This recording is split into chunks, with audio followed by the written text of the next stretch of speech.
Mr. Speaker, thank you. Mr. Lawrence Wong has given members an overview of the macroeconomic environment, the outlook for inflation, and the support for households. Even as we work to manage the immediate cost pressures that businesses and households are facing, it is equally important that we strengthen our economic resilience and prepare ourselves for a possibly protracted, uncertain operating environment. Let me elaborate on the external developments that have led to higher energy costs and supply chain disruptions, as well as our immediate and medium-term strategies to enhance the security of our key supplies and strengthen our resilience against external price fluctuations. I will also address members' questions on support for businesses and on profiteering. Domestically, around 95% of our electricity is generated from imported natural gas.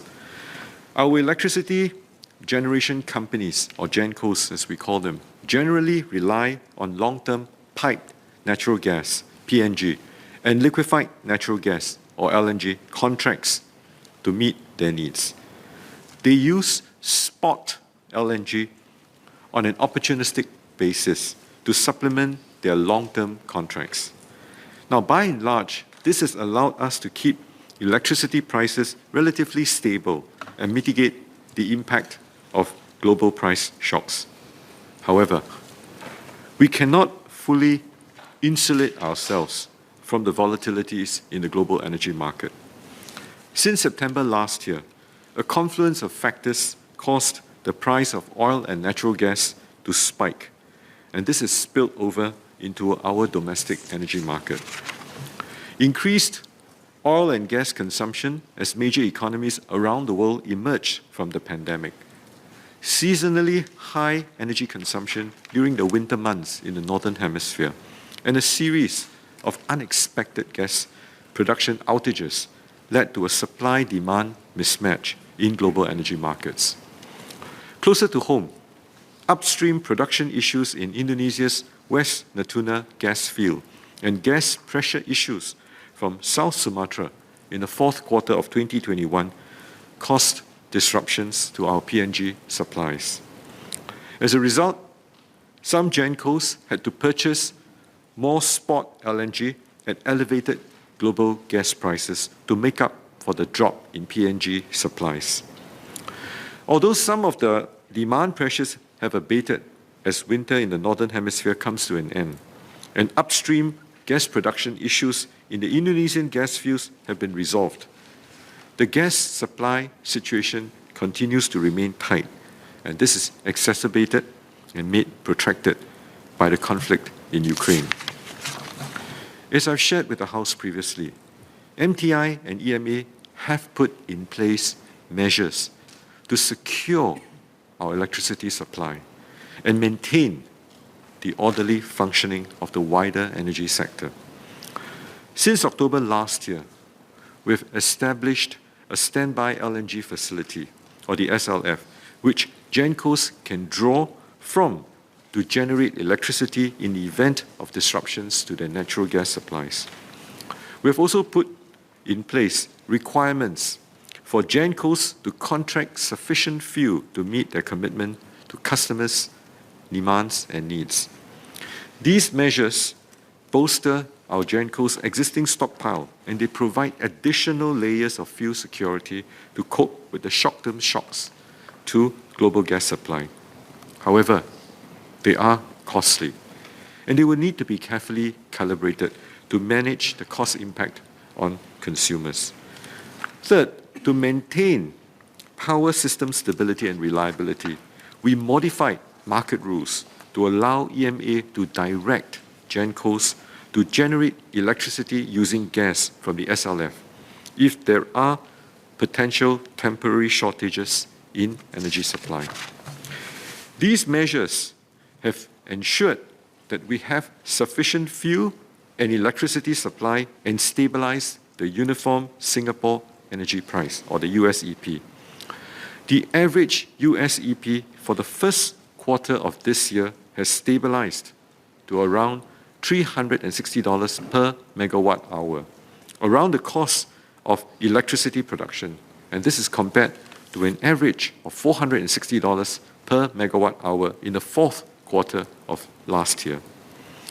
Since January of 2022, EMA has also been working with electricity retailers and generation companies to help large consumers to secure retail contracts. For example, businesses can now secure 1-month fixed price plans and retail contracts with significant fixed price components through the Temporary Electricity Contracting Support Scheme, or TREX. And so far, there's been sufficient supply under TREX to meet demand. EMA has also worked with Sembcorp Power and Keppel Electric to offer long-term fixed price plans for business consumers with an average monthly consumption ranging from 4 megawatt hour to 50 megawatt hour. And these plans range from 6 months to 3 years. EMA's efforts ensure that consumers, especially those affected by exiting retailers, can choose from a range of retail contracts to suit their needs. Such longer-term contracts also provide GenCos with more certainty of demand, which allow them to contract for the gas that's needed to serve consumers. Mr. Speaker, energy powers our economy and our society. Given the uncertain global energy situation, EMA will be extending all measures, including TREX, to end June 2022. This will give businesses, especially SMEs, a bit more time to respond to the evolving global energy situation. EMA will continue to monitor the situation and consider extending measures further if necessary, to introduce new measures if necessary. But as consumers, we must also be prepared mentally to face higher electricity bills over time, especially if the price of oil and gas remains elevated. Singapore is not an energy producer. The government can and will help to smooth out extreme fluctuations in energy prices, but over the longer term, electricity prices will have to reflect the costs of procurement and production. It is not tenable for government to subsidize electricity consumption in Singapore in order to keep domestic electricity prices lower than the global prices which Singapore must pay for energy in the first place. Last week, SP announced that it would be raising regulated tariff rates for its consumers by approximately 10%. Those on retail contracts have already started to see higher electricity prices when renewing their contracts. These higher electricity prices reflect the increasing costs of electricity production in this challenging climate and may continue to increase depending on the direction of fuel price movements. The protracted energy crunch has highlighted the need to make our power system more resilient and less susceptible to fuel supply shocks. Since 2014, we have sought to diversify our fuel sources to safeguard our energy security by building a LNG terminal. This allows us to tap gas sources further afield.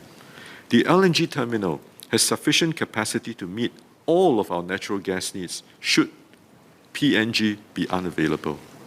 In the longer term, we will continue to diversify our energy sources. We will quadruple our solar deployment by 2030 to generate at least 2 gigawatt peak of electricity by 2030. The government has taken the lead in accelerating rooftop solar deployment. One example is the Solar Nova program, which aggregates demand for solar systems across the public sector. We will continue to explore ways to maximize Singapore's solar potential. We also intend to import up to 4 gigawatt of low-carbon electricity by 2035. So besides decarbonizing the power sector, this will also reduce our reliance on natural gas. Beyond this, we will continue to explore other low-carbon alternatives, such as hydrogen geothermal, and as what MOS Alvin alluded to earlier on, even nuclear energy, which may have the potential to improve our energy security and our energy resilience. These measures will take time to bear fruit, but we will have a more secure and a more resilient power system over time. The Ministry of Finance has touched on government's efforts to help households defray utilities costs. Each of us, as fellow Singaporeans, I hope we can also do our part. I urge all of us to conserve energy, just like how we conserve water. Small lifestyle adjustments, such as switching off appliances when they are not in use, raising the temperatures in an air-conditioned environment by 1 to 2 degrees, and using the fan instead of air conditioning where possible can go a long way in maintaining a sustainable, secure, and resilient energy future for all of us. Let me now address members' concerns about the security of our supplies of key commodities such as food and fuel, as well as rising costs. As the Minister for Finance mentioned, the government is closely monitoring food prices and will continue to ensure that basic food necessities remain accessible and affordable for everyone. We are also keeping a close watch on global supply chains and our stock levels of essential food items to ensure that Singapore continues to have access to adequate supplies. Thankfully, our supply of essential food products has not been significantly affected by the Ukraine-Russia conflict, and we have not had to draw on our food stockpiles. But we will continue to diversify our import sources. We will not rest on our laurels. We will ramp up our stockpiles and supplies from alternative sources where needed to ensure that we have continued access to basic food necessities. I would also like to assure the House that we have put in place measures to ensure that we have adequate fuel supplies, including petroleum. Members will appreciate that it would not be appropriate for me to share the specifics of this plan for security reasons. Mr. Speaker, sir, many businesses are facing cost pressures and have had to raise the prices of their goods and services as a result. For example, pump operators have raised petrol and diesel prices to reflect the rise in crude oil prices over the past months. Some landlords have also passed on increased utility costs to their tenants, and those, including those in food courts and coffee shops. The Code of Conduct for Leasing of Retail Premises, which was issued by the Fair Tenancy Industry Committee, or FITC, last year, sets out guidelines on how landlords can do so. Often, these increases are understandable, as businesses are also facing pressures on their bottom lines. But there are also many other businesses that have gone out of their way to hold prices steady and offer discounts to consumers. For example, NTUC FairPrice has rolled out initiatives to help consumers stretch their dollar, such as by providing a 5% discount on 100 key essential items every Friday. These comprise household staples such as rice, oil, eggs, milk, and vegetables. And they should help to mitigate some of the cost pressures felt by households. Giant has also committed to keeping the prices of essential items stable and recently expanded coverage to include close to 150 essential products. I thank these companies for doing so. Some members have also expressed concern about profiteering behavior. I would like to assure the House that the government keeps a close watch on the prices of essential goods and services and will not hesitate to investigate anti-competitive behavior. The Competition and Consumers Commission of Singapore, CCCS, keeps a close watch on the movements in pump prices. So far, movements in pump prices largely mirror the movements in crude oil prices, though they have increased to a smaller extent. As of end March 2022, crude oil prices were about 40% higher than in January 2022, while the price of petrol and diesel were on average about 15 and 30% higher respectively. Now, we have no evidence to suggest that there's collusion amongst the petrol retailers. CCCS will take firm enforcement action, including imposing financial penalties on infringing firms if there is any evidence of anti-competitive behavior, such as coordinated price increases. And this happens this applies across the board to any industry. So to deter unreasonable pricing, we will also support consumers in being well informed on alternative options. The Price Kaki application and the Few Kaki website developed by CASE allow consumers to easily compare the effective prices of groceries, hawker food items, and retail pump prices across different retailers. CASE will also enhance the Price Kaki application to enable users to compare the prices of similar items by their weight and the volume. This will help consumers make better purchasing decisions where retailers choose to maintain prices but reduce the quantity of their products. The Committee Against Profiteering, or CAP, has also been reconvened ahead of the GST increase. The role of CAP is to investigate feedback on unjustified increases in the prices of essential products and services using the GST increase as an excuse.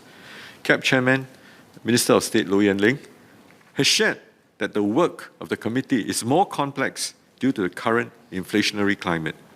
Nevertheless, CAP will review and evaluate all the feedback it receives and engage businesses when necessary. CAP may name and shame businesses that use the GST increase as an excuse to raise prices. Mr. Speaker, sir, I can understand why members are concerned about such anti-competitive behavior. Such behavior artificially inflates costs to households and businesses. We will work closely with our industry partners to diversify our supply chains, investigate anti-competitive behavior, encourage price transparency, and enable free market competition to function as it should. Ultimately, this is the best way to safeguard all of our consumer interests. Now, members have also asked what the government can do to help businesses and households cope with rising costs. I would like to assure members that we are committed to partnering with Singaporeans to ride through this difficult period. At the same time, we must also be prepared for longer-term trends that may put further upward pressure on prices. The Minister for Finance has touched on some of these trends in his speech. Allow me to elaborate. First, we will work with a range of stakeholders to carefully manage the various cost drivers faced in the near term. MOF has touched on measures to help households manage the higher costs of living. The government has also set aside considerable resources to help businesses, especially SMEs, cope with higher costs. The Small Business Recovery Grant provides $1,000 per local employee and up to $10,000 per firm. The grant will help eligible firms in sectors most badly affected by COVID restrictions and is also available to SFA licensed operators and stallholders in markets, hawker centres, coffee shops, and food courts. All in all, the grant will provide $175 million of support for small businesses. IRAS will notify businesses of their eligibility and disperse the grant from June this year. The $500 million Jobs and Business Support Package, including the Extended Jobs Growth Incentive, or JGI, will support firms with investments in their workers. The Progressive Wage Credit Scheme will also support businesses with their manpower costs as they uplift the wages of our low-wage workers. The Minister for Finance announced a 2 billion Singapore dollars injection into this scheme at budget this year. The extension of the Enhanced Enterprise Loan Schemes will facilitate SMEs' continued access to financing and ease their cash flows. These measures were announced at budget just last month, and it reflects our commitment to supporting our businesses through this difficult period. We are closely monitoring the situation, and we will provide more support for affected sectors if needed. As electricity prices rise, being energy efficient will become increasingly important to managing business costs. We've already put in place several measures to help businesses improve their energy efficiency. For example, NEA's Energy Efficiency Fund provides grants for manufacturing companies to adopt energy-efficient technologies. BCA's Green Mark Incentive Scheme provides grants for building owners to improve the energy performance of existing buildings, and ESG's Enterprise Sustainability Program supports local enterprises to optimize energy and carbon use. We understand that more businesses will be looking at ways to improve their energy efficiency and make their operations greener and more sustainable during this period. The government will do our part to assist companies in this transition. We are studying various options, such as expanding the range of supportable solutions or making it easier for businesses to apply for existing grants. Fuel-intensive sectors, such as transport, logistics, have also been hard hit by volatile petrol prices. We encourage all of these firms, our firms, to double down on operating more efficiently and sustainably. This includes taking part in industry initiatives to share jobs, to optimize asset utilization, to use fleet management system to track and monitor fuel consumption. By being more resource efficient, businesses can better deal with unexpected exogenous shocks that come our way. It goes a long way to improving our resilience and our energy security. Second, we will continue to work with industries and firms to transform, to improve their overall productivity, so as to sustain real wage growth for Singaporeans. In budget this year, we announced that we are setting aside around $600 million over the next 4 years under the Productivity Solutions Grant, or PSG. The PSG supports companies as they adopt various solutions to improve their productivity. We've also expanded the coverage of the Skills Future Enterprise Credit to allow more smaller and micro enterprises to benefit. MOF has also announced a new $70 million grant to be administered by NTUC to support companies with company training committees, CTCs, to implement their transformation plan, to redesign jobs, and to upskill workers for better workforce productivity. And at COS last month, Moss Yenling also announced the Food Services and Retail Business Revitalization Package, which will provide additional support to our food services and retail companies to improve their productivity, build the company's capabilities to pivot and transform and train more workers, hire and train more local workers, and stay competitive and relevant. I urge all of our firms that there's no better time than now to tap on these resources to adapt, to transform, and to better position themselves for the future. Finally, we must and we will continue to strengthen our links with the rest of the world. As a small country, we cannot close ourselves off from the rest of the world just to avoid importing inflation or exposing ourselves to volatilities in the global markets. Staying connected to global markets is essential to helping our businesses grow beyond our borders, attracting investments into Singapore and creating good jobs for Singaporeans. This is underpinned by our wide network of FTAs, which create opportunities for our businesses in other regions and provide benefits such as tariff savings, investments protection, amongst others. We will continue to strengthen regional and international economic integration and help our enterprises, especially the SMEs, utilize and benefit from our network of FTAs.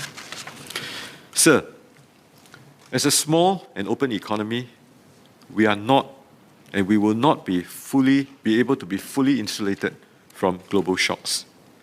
But make no mistake, we will continue to safeguard the security of our essential supplies, such as energy and food, and refresh our strategies for a more resilient economy. 2, even when prices do go up, we will do our best to cushion the impact. 3, we will closely monitor price movements, and we will not hesitate to take enforcement action against anti-competitive behavior. Fourth, last and not least, we will continue to monitor, to watch the situation closely, and we will consider providing further assistance if needed. The past 2 years have indeed been challenging for all of us. Many businesses have been looking forward to riding the wave of a strong recovery in the global economy as we emerge from this pandemic.